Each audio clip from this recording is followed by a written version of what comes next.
à monsieur le recteur et à toute l'équipe de l'université Alioune Diop de Bambey. Donc, je vais passer rapidement puisque c'est la journée de la prière. Excusez. Donc, le thème porte sur dividende démographique et développement durable.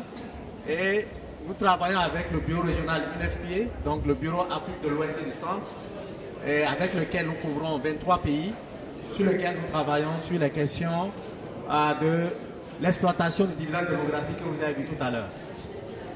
Donc, nous avons je vais commencer par le contexte international. Donc, le contexte international, c'est que c'est depuis 2013 que les questions de dividende démographique ont commencé à intéresser les décideurs africains. Donc, il y a eu tout un ensemble de conférences. Donc, en 2015, on a eu l'adoption de l'agenda 2030 par les Nations Unies. Et en ce qui concerne l'adoption de l'agenda de l'Afrique que nous voulons à l'horizon 2063.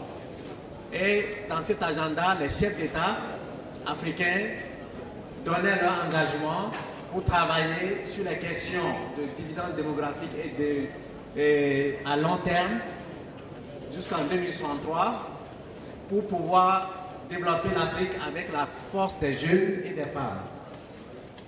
Donc nous avons ensuite tout un ensemble de conférences. En 2016, il y a l'adoption de la feuille de route sur le thème tirer pleinement profit dividende démographique. Il y a le symposium qui s'est tenu ici sur le thème développement, dividende démographique et développement durable. Et en 2017, nous avons eu le lancement de l'initiative de Put Young People First, qui veut dire mettre les jeunes devant, par le directeur régional Mabigui Ngom. Ensuite, nous avons eu le lancement officiel de l'année du dividende démographique en 2017. L'Union africaine a fait 2 à 3 conférences sur le dividende démographique. Et nous avons l'année dernière, par exemple, des résolutions qui ont été prises ici à Dakar par le ministère de l'économie et des finances et le ministère de la femme et de la solidarité sur dividende démographique et autonomisation des femmes. Donc ça, c'est pour camper l'agenda international qui depuis 5 ans, donc depuis 2015, 2013-2015, s'est focalisé sur les questions de dividende démographique. Donc on va voir maintenant le contexte national. C'est qu'au niveau national, nous avons des indicateurs qui nous préoccupent. Monsieur le recteur en a parlé. Nous avons une population actuellement autour de 15-16 millions en 2019. Et en 2013, c'était 13 500 000 environ. Le rapport de dépendance, en 2013 calculé, c'est de 83,7. Donc, le TBS, le taux brut de scolarisation primaire, c'était 93%. Et au secondaire, 58%. Donc, vous voyez un peu les questions de déperdition.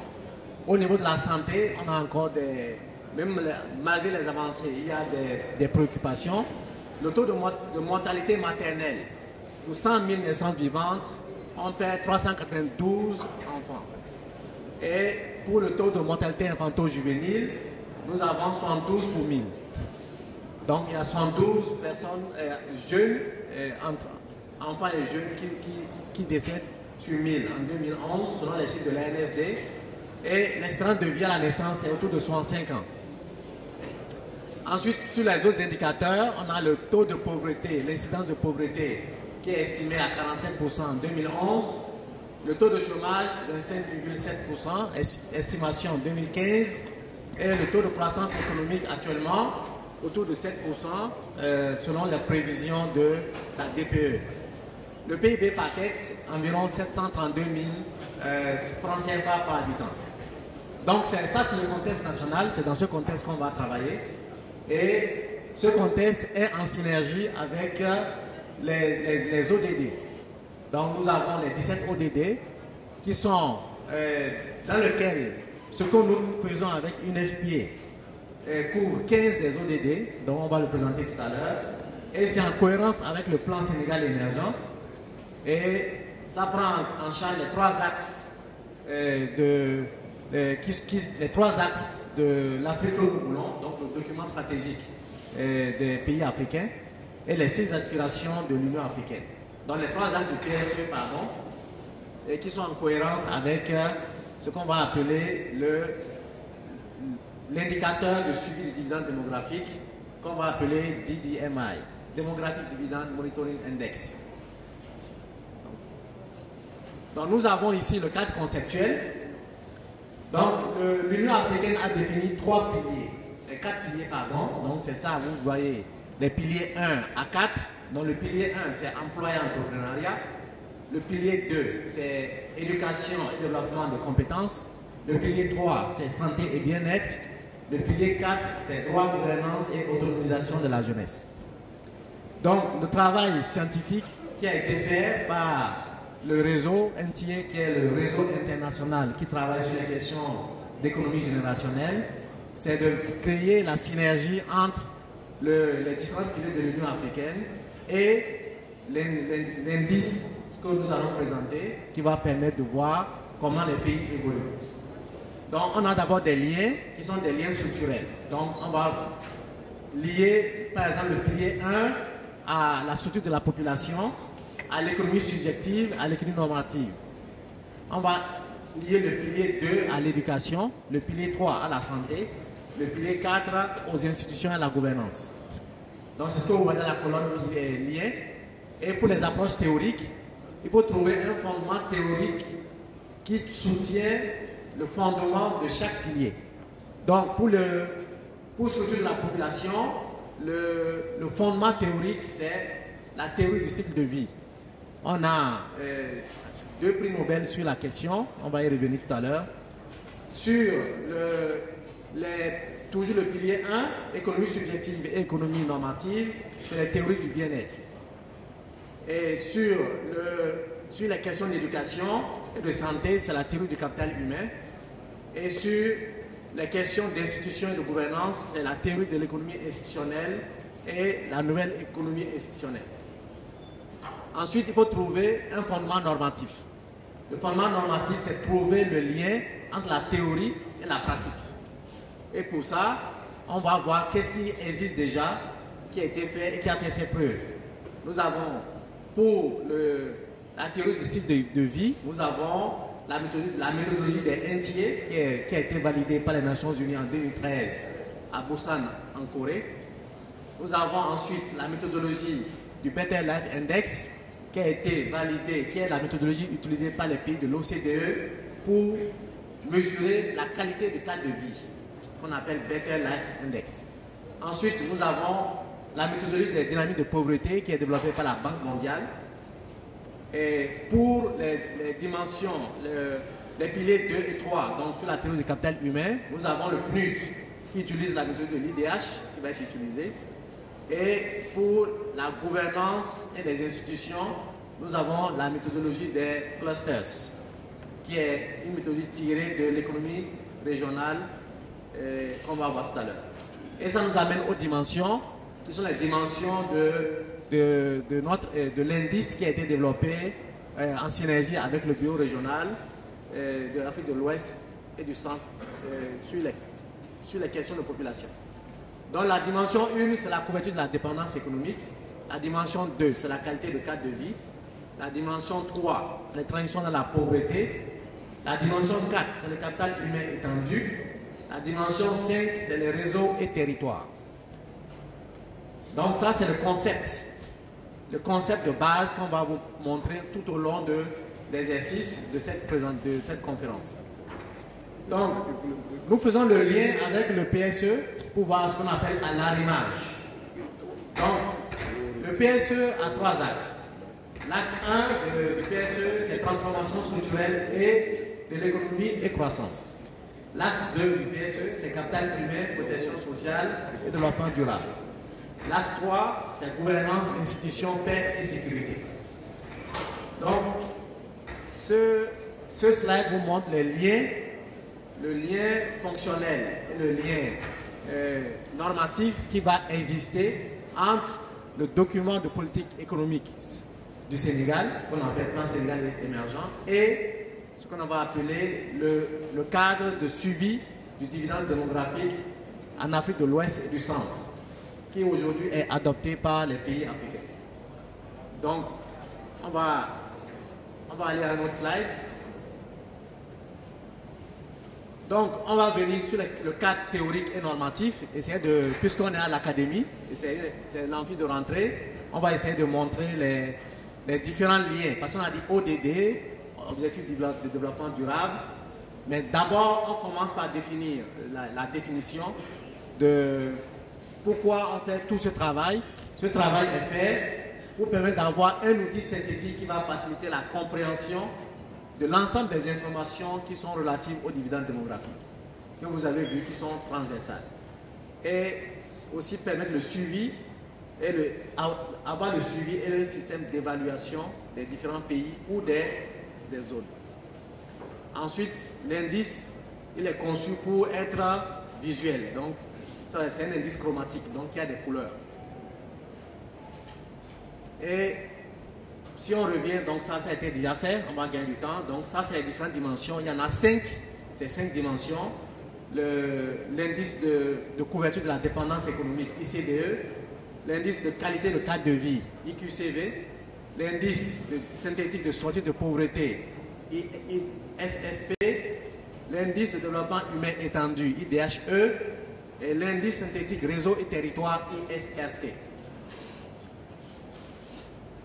Donc, on va avoir le lien fonctionnel qui existe entre les différents indices synthétiques et les ODD. D'abord, les dimensions qu'ils couvrent, les sous-dimensions.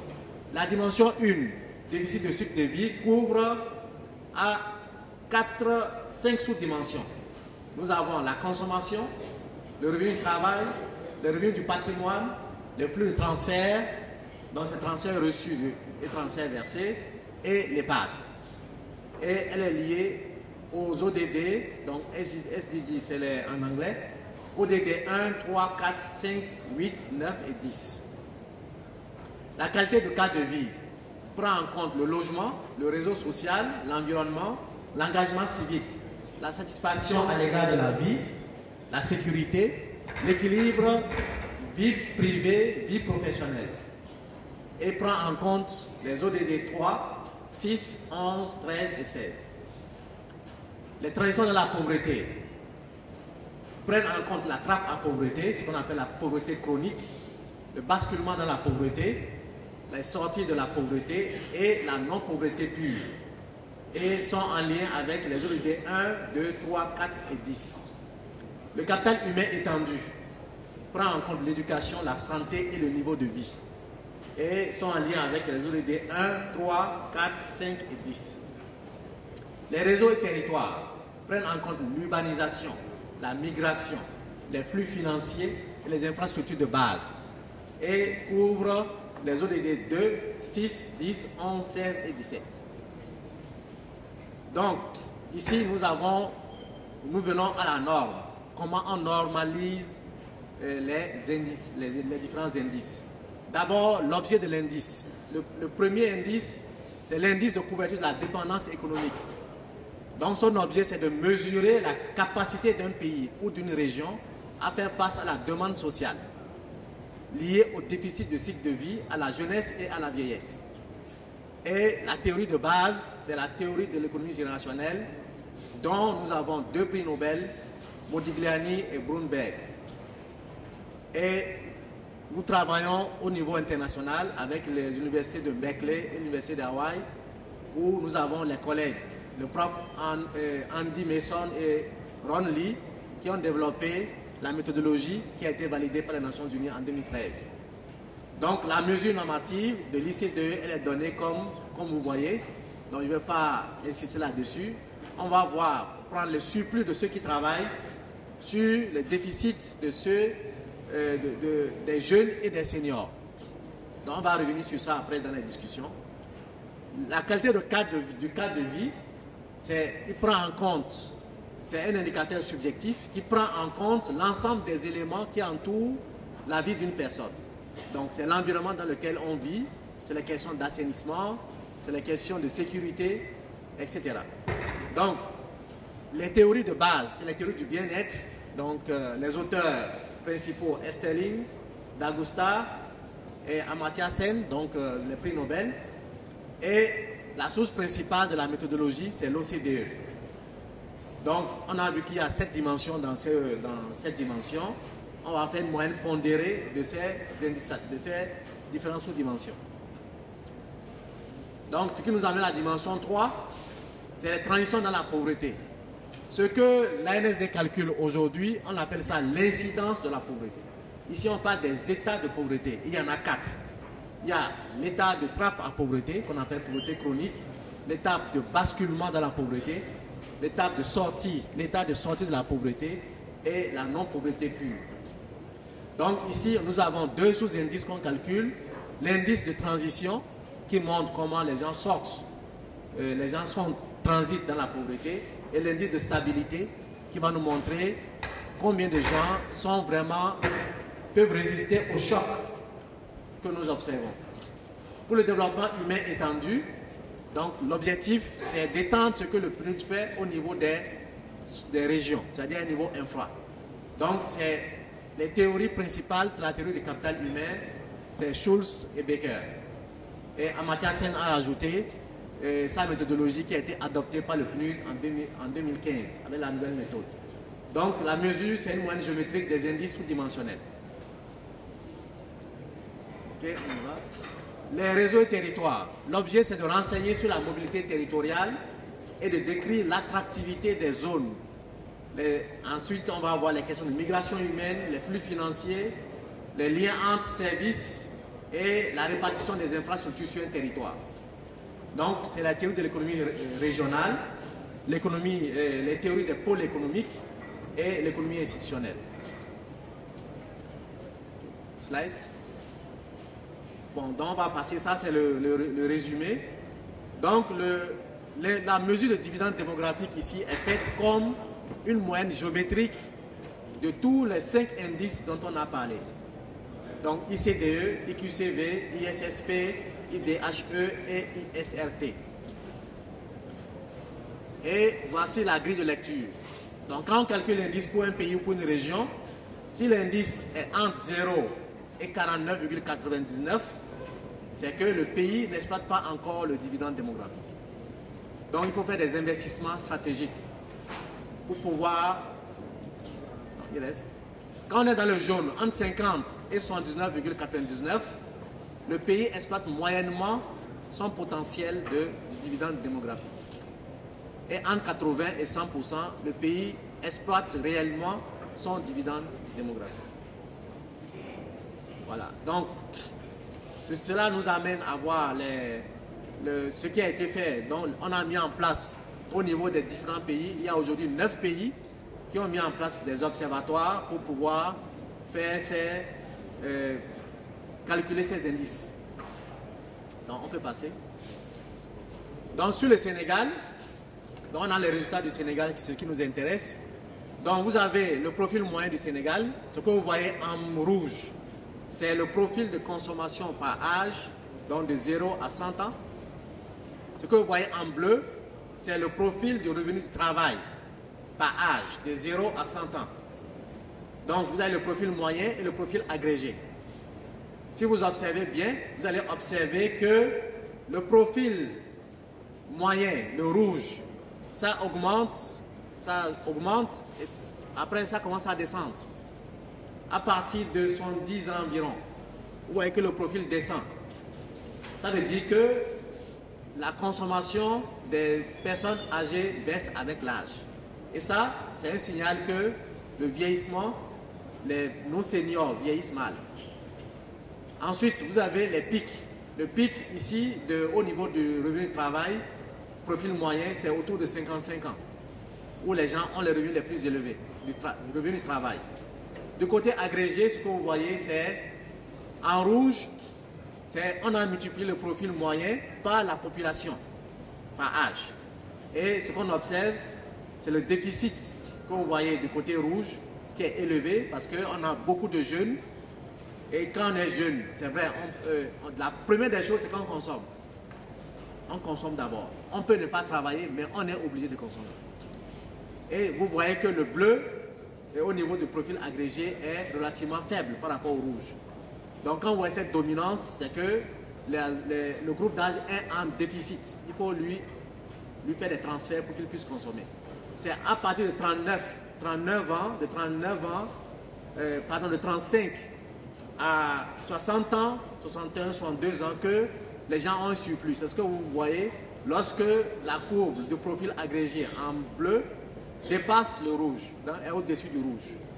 Et après, vous voyez encore le rouge reprend, c'est le déficit des seniors.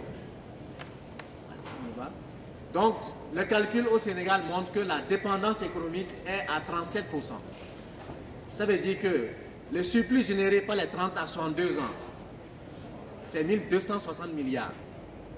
Ça couvre que 37% des besoins des jeunes et des seniors, qui sont estimés, donc le besoin des jeunes c'est estimé à 3237 milliards. Et le besoin des seniors, donc les personnes âgées, c'est estimé à 162 milliards. Donc, vous voyez que l'économie, le système est obligé d'aller chercher le complémentaire de 37% ailleurs pour pouvoir financer la jeunesse et la vieillesse. Donc, on y va. Sur les questions de qualité de cadre de vie, donc, on a dit que l'indicateur est chromatique. Vous voyez que sur les liens sociaux, c'est bon, c'est vert. Il n'y a pas de problème. Le logement, c'est jaune. Ça veut dire que c'est relativement bon, moyennement bon, satisfaisant. L'équilibre travail, vie professionnelle, vie privée, vie professionnelle. La sécurité, c'est moyen. Mais sur les trois indicateurs, le bien-être subjectif, l'engagement civique et l'environnement, il y a un problème parce qu'on est au rouge. On observe le rouge. Donc, il y a des efforts très importants à faire dans ces secteurs au niveau national pour pouvoir au moins être dans le jaune. Sur les transitions dans la pauvreté, l'indice lui-même est à 57,9%. Donc, dans le jaune. Mais si vous observez, on a 23% de ménages qui sont dans la trappe à pauvreté. Donc, ils sont pauvres chroniques. Il y a 21% qui sont en train de sortir de la pauvreté. C'est là où vous voyez PNP. Et NPP, vous avez 18%, c'est les gens qui sont en train de basculer dans la pauvreté. Et les gens qui ont de l'argent, il y a des ménages qui sont riches. Et il y en a 38%. Donc, c'est ce que ces résultats montrent. On avance. Sur le capital humain, le problème du Sénégal, c'est, vous voyez, IE, c'est l'indice éducation. Il est à 36,2%. L'indice santé est à 64%. Donc le problème spécifique qui a été diagnostiqué pour le Sénégal, c'est l'éducation. Et surtout, l'éducation des 25 ans et plus. C'est là où on a un problème. La santé, pour le moment, le Sénégal a l'un des meilleurs indicateurs de la région ou de l'Afrique. On y va. Là, sur les réseaux et territoires, c'est là où ça ne va pas du tout. L'indicateur au rouge, 18%. Et si vous voyez, il y a un problème au niveau des flux et capacités financiers, 14%. L'infrastructure de base, c'est bon, c'est moyennement satisfaisant, 52%. L'indice de migration, 6,2%. L'indice d'urbanisation, 23,7%. Donc, on voit tous ce qui plombe l'indice réseau territoire. C'est la migration et les flux financiers. Donc, ce qui nous amène au diagnostic du Sénégal. L'indice du Sénégal est à 41,4%. Le potentiel existe, il est à 61%, c'est-à-dire que 61 travailleurs prennent en charge 100 consommateurs. Mais les problèmes diagnostiqués, c'est ce que vous voyez en rouge. Le réseau territoire et la dépendance économique. Sinon, tout ce qui est jaune, c'est satisfaisant. Donc, on sait aujourd'hui où est-ce qu'il faut investir, où est-ce qu'on doit investir pour pouvoir vraiment exploiter le dividende démographique. On commence à exploiter à partir de 50%. Donc, on est à 8 points de l'exploitation. Slide. Maintenant, on a pris des pays benchmark. Donc, à part on a le Sénégal, bien sûr, mais il y a d'autres pays auxquels on se compare. On a la Mauritanie qui est à 45%. Et vous avez les résultats de la Mauritanie. Par exemple, on a fait le même travail pour la Mauritanie, donc avec les experts mauritaniens. Et le problème toujours de la Mauritanie, c'est comme le Sénégal, c'est les infrastructures au niveau national et la dépendance économique. On y va. La Côte d'Ivoire est à 42%, mais a 3 problèmes: les réseaux et territoires, le capital humain et le déficit de cycle de vie. Bon, donc là, c'est le gap analysis, l'analyse de gap qui permet de voir qu'est-ce qu'il faut faire pour vraiment régler le problème. Parce qu'on vient de faire un diagnostic, on essaie de voir qu'est-ce qu'il faut faire. Mais bon, puisqu'il y a d'autres résultats, on va avancer, on va revenir sur ça. Maintenant, on a travaillé au niveau de chaque pays, des 9 pays qui ont déjà l'indice, on a calculé au niveau de chaque région, si les données existent. Donc, au Sénégal, ce qu'on a trouvé, c'est qu'il y a 2 régions qui ont commencé à exploiter le dividende démographique. C'est la région de Saint-Louis qui est en tête, avec 52,4%, son DDMI. La région de Dakar qui est à 50%. Donc, toutes les autres régions sont en dessous.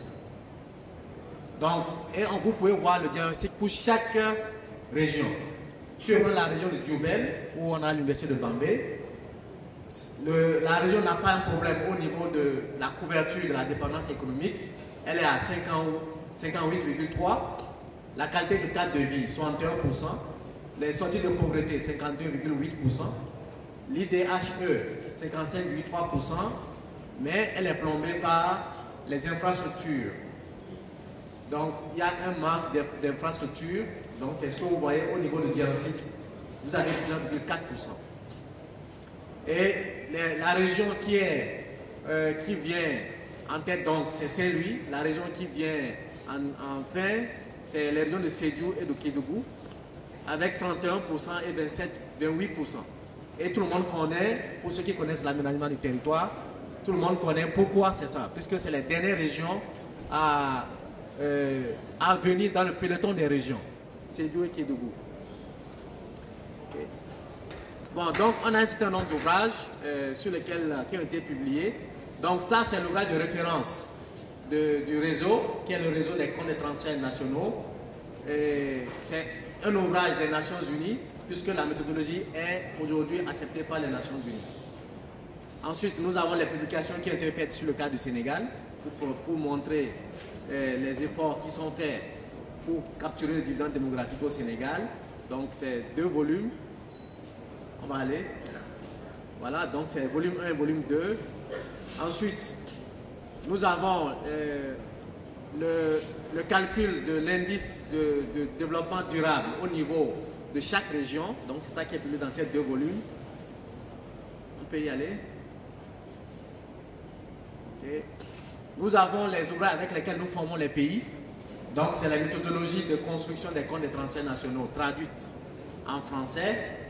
Et voilà, les manuels qui nous permettent de mettre en place les observatoires du dividende démographique dans les différents pays au niveau des régions. Ensuite, quelques publications. Donc, là, c'est les manuels toujours. Donc, les manuels, on a un manuel pour les indicateurs, un manuel pour le système d'information, un manuel pour la communication et le plaidoyer.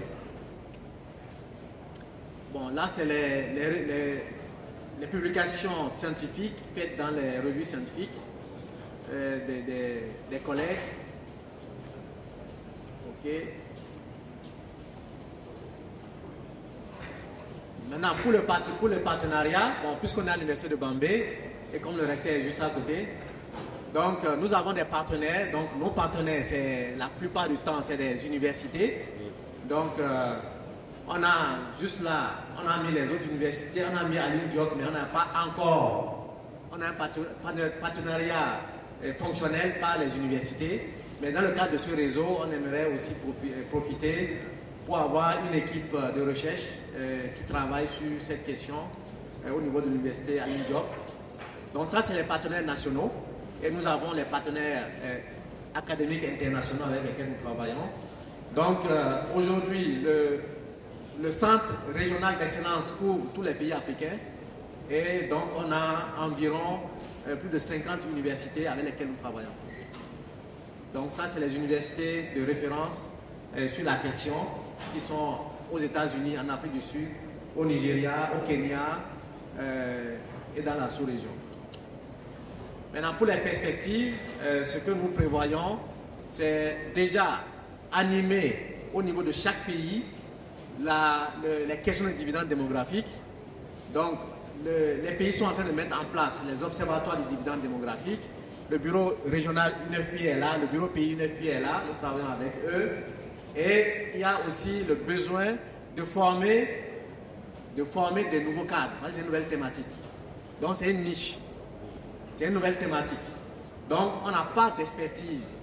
L'expertise n'est pas, on n'a pas beaucoup d'experts sur la question.